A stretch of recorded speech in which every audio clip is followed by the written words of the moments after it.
So, magandang hapon. Ngayon ay gagawa kami ng aming podcast. So, itong podcast ay papaliwanag namin ng aming bawat advocacy upang ang mga manonood ay mas maintindihan pa ang aming mga ipinaglalaban upang ito ay matutunan pa ng bawat makakakita sa amin. So, start tayo kay Gwen. Ano nga ba yung title ng iyong advocacy? Ang title ng aking advocacy is Pause for Change, which is about stray animals. So, bakit ba ito mahalaga? Mahalaga ito kasi dapat din natin bigyan ng pansin yung mga animals or pets na wala nang tirahan or walang nag-aalaga. Dahil din sila isa rin sila sa mga tumitira sa ating mundo na syempre may buhay din. Okay, so I have a question. Ano yung the least we can do para sa kanila para makatulong tayo? Syempre sa atin, nag-aaral pa lang tayo.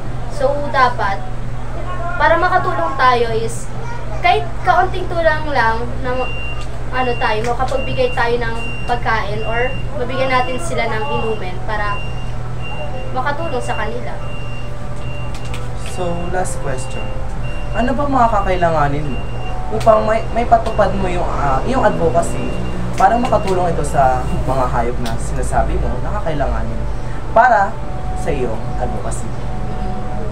Siyempre yung pera, pambili ng kanilang pagkain. So, ako, manghihingi ako ng donation hanggat kakayanin ng mga tao. And dahil nga sa nag-aaral pa lang ako at hinihikayat ko sila na tumulong sa pamamagitan ng pag-donate lang, kahit hindi na makalakihang pera, pwede na yun. Para lang mabigyan ng pansin yung mga animals or mga pets na wala nang na matitirhan or pag-alagala na lang na inabandon. Okay, so that was a very heartwarming advocacy from Gwen. Now, turn naman ni Abris. Ngayon, Abris, what is the title of your advocacy? Ang title ng aking advocacy ay about smokeless transportation. Smokeless transportation. So I'm guessing it's about vehicles in particular. Yes. Right.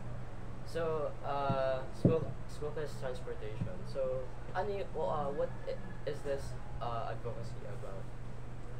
Ito ay tungkol sa mga sasakyan na naglalabas ng malakas na usok na nagsasanhi ng polusyon sa hangin na nakakaapekto sa mga tao, hindi lang sa tao, sa lahat ng may buhay na naninirahan dito sa mundo. Alright, so in this advocacy, ano yung gusto mong ma-achieve? Or like, ano yung gusto mong mangyari for this advocacy? Gusto kong mangyari na pagtuunan ng atensyon ang mga sasakyan na naglalabas ng matinding usok at mabawasan ito.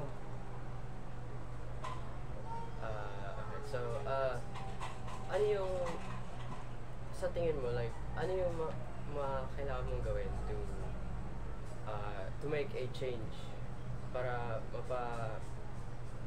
mapagano mo yung advocacy mo? Abris, kung mabibigyan ng pansin ang iyong advocacy at marami mag-donate ng pera dito, anong gagawin mo sa iyong nakukuha? Siyempre, yung akong gagawa ako ng kumpanya na gumagawa ng sasakyan na ginagamitan ng solar energy. Wow, very nice naman ang iyong advocacy, Abris. Kasi binigyan mo ng pansin ng mga sasakyan na malalakas talaga ang usok na siyempre makakakuha tayo ng sakit dahil doon. So, dahil dyan, ang ating next naman is si Bakir. About ano bang title ng iyong advocacy? Ang title ng aking advocacy ay Stop Bullying. About siya sa pambubuli sa mga estudyante na hindi na magandang nagiging dulot dahil nawawala na sila ng confidence or parang nawawala na sila ng gana pumasok sa eskwelahan. Simpo. Anong goal mo sa advocacy mo? Ang goal ko sa advocacy ko ay para malinawan or magising ng mga tao na ang pambubuli ay hindi na nagiging maganda. Especially sa mga student kasi di ba nga nawawalan na sila ng confidence. And parang gusto ko ibalik yung confidence nila. And then, parang gusto ko yung pambubuli talaga yung talaga siya maganda. Oh my God. Tama, So, tama. so paano mo paano mo mapaparating sa mga students yung gusto mong mangyari?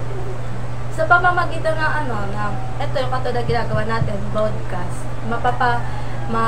Mapapanood siya ng ibang mga student na parang magiging sila na yun. Pangbubuli, hindi na talaga nagiging maganda sa mga tao. So like, pinapakita mo like through media, right? And, Talaga namang napakaganda ng iyong sinabi, Bakir. Susunod naman tayo kay Doron. Doron, ano ang iyong title? ang title ng advocacy ko is Roaring Hybrids. So, bakit mahalaga yung advocacy para sa ba yung about sa cars katulad ni Yes, So, it's the same kay Abris. It's about modernizing our engines para to help our atmosphere be cleaner. so about dun sa engines, di ba? Engines, yes. So, sa engines na yun, so ano bang ginagamit mo dun? Electric ba or any kind of fuel? Fuel. So, in this advocacy, imbes na fossil fuels, which is commonly ginagamit ng mga petrol engines, imbes na yun ang ginagamit, which is medyo mahal, instead of water. So, kapag ginamit kasi natin water, mas madali siyang na-acquire, mas madali siyang nakukuha. It can be everywhere na? It can be everywhere. Parang ready to use siya, tsaka mas mura siya than normal fuel. Less gastos. Yes, less gastos. Although, pag dinevelop natin siya, we believe na medyo magastos yung pag-develop. Pero it's for the better future naman. So, ang ganda naman ng advocacy mo. So, sa tingin mo, paano ba natin ma-develop yung fuel car mo para magiging maayos ang ating future?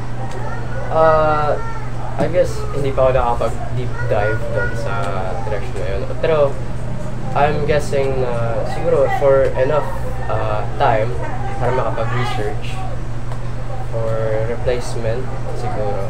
And couple of modifications lang para sa engines. Siguro yun na yung key para magkaroon tayo ng sustainable fuel for hydrogen engines. So, sa tingin ko yun na yung lahat ng I think so. katanungan. Yes. So, ngayon, ang ganda na rin naman ng advocacy mo. Yes. So, next tayo kay Genesis. Okay. So Genesis, ano ba yung title ng advocacy mo? Ang title ng advocacy ko is Standing Up for Animals' Rights. Para saan ba ito? Para siya sa mga animals na nagiging test subject ng mga scientists and pumapatay sila ng mga hayop para lang gawing iba din na damit like katulad ng leather jacket like that. Wow, very nice. So, paano ito makakatulong sa ating society right now? Makakatulong ang advocacy ko for animals para magets nila na mayroon ding rights ang mga animals na mabuhay katulad ng mga tao. So, para mabuo yung advocacy mo yan, ano bang makakailanganin mo? Katulad nga ng podcast, kailangan ma-spread siya as online para din makita na sa ibang bansa na kailangan din ng rights ng mga hayop para mahalin din katulad ng mga tao. Yes, yes. So, Magaling sa animal. Genesis? So, ang next naman na mag-share ng advocacy ay si Debera. So, Debera, ano namang title ng advocacy? The title is Go Now and Go Green. what is it about? It is about our planet Earth that is getting destroyed every minute, every time. So we need to do it we need to save it before it's too late because we only have one planet. Alright, yes. Right. So, ano yung, like, one of the main reasons kung bakit mo naisipang i-establish tong advocacy? Ano yung nagkakos ng problems sa ating So first of all, ginawa ko siya kasi marami na po tayong problema sa Earth natin. Like for example, water pollution, air pollution. Yes, pollution. Yes. So sila po yung pinaka main cause ng pagkasira ng ating Earth. And then secondly, we only have one planet to live in. So pag nasira po ito, baka sana masusunod ng next generations natin, mga apo natin. So ginawa ko po siya in order to sustain it and help our Earth provide more air, provide more healthy air, healthy water in our society. Very concerned. So ano ba yung mga binubuo mo sa iyong advocacy para malaman namin na pinapakita mo talaga ito na magagawa mo talaga? So first of all, I am building a team that will clean the streets, clean the water, and clean houses that may vary bacterias, viruses, and plague.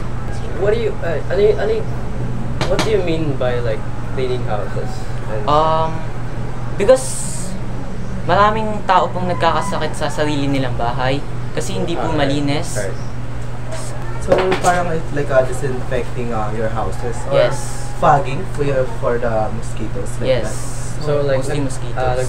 nagpo-provide kayo ng services to clean the house. Yes. Your advocacy is very impactful, so Yes! bravo! So Okay. Next naman is lastly si Bodino. So Bodino, what is your advocacy title? So the title of my advocacy is about minor restriction usage about phone. Okay. So medyo maganda to. So what is this advocacy about?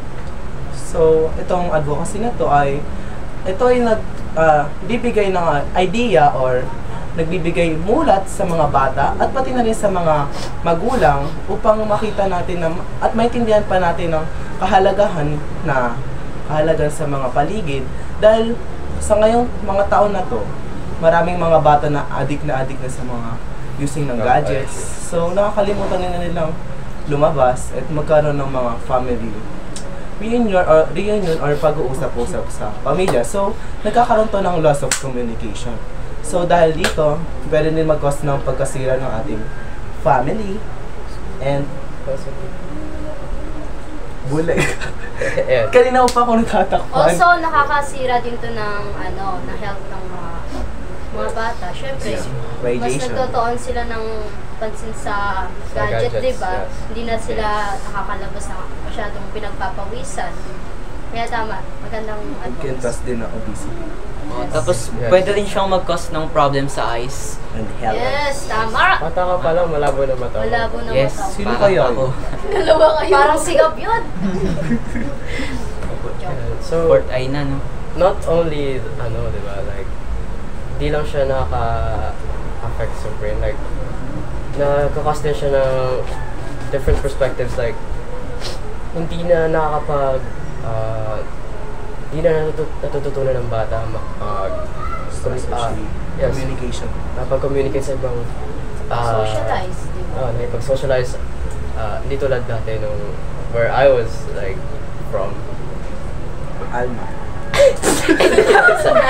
Wait, Okay. kanta lang yun. Gagi Hindi naman naman sa tama lang yun. mahaba Oo. na. Hindi naman sa, like, ako lumaki sa Anwar.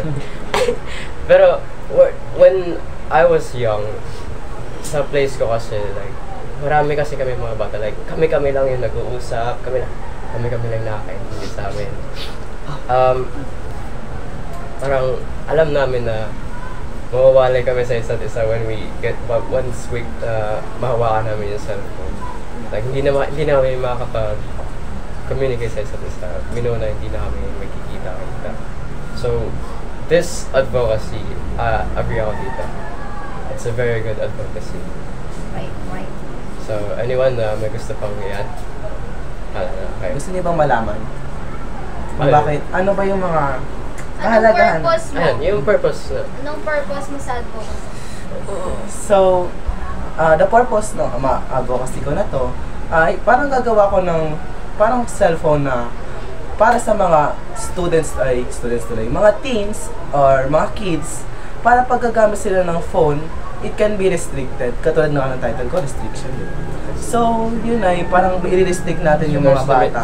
Limitation May sa limitations, yeah, parang sa access. Para na rin sa information katulad sa phone kasi minsan, di ba, nakakakita na sila ng mga kakaiba or nakakasama na sa mga bata na nakikita nito na parang hindi pa kaya ng mga parang childlike pag-iisip. Yeah, Like, parang hindi suitable sa age. Question, Budino. What if, paano kapag nagka-emergency, then they need to use their phone? How can they access their phone? Meron din namang doon sa phone na gagawin namin, meron kami ilalagay doon ng parang emergency application or parang automatic na rin. Kasi parang maglalagay kami ng yung sa, parang alam niyo, Or like katulad yung sa iPhone, like meron silang speed dial. parang ganun. Pero para sa tingin ko mas mabilis, gamitin na lang natin yung parang yung sa gilid ng phone, yung parang pag mag-off. Parang pag pinindot mo yun ng 2 to 3 times, automatic na yun na parang emergency. Yeah. So ganun yung gagawin. That's a very good idea, Budino. Wala pa. So ngayon, So that ends our Podcast. pinahirapan po kami ni Alex. That's all our advocacy po. By po, sir. Sana nakatulong sa inyo or At marami po nalinawan kayong ng natutulong. inyong Yeah, and kaisipan. yeah, we hope na meron kayong natutunan kahit pa paano. So, bye. That's all po. Pinahirapan kami ni Bye! Bye!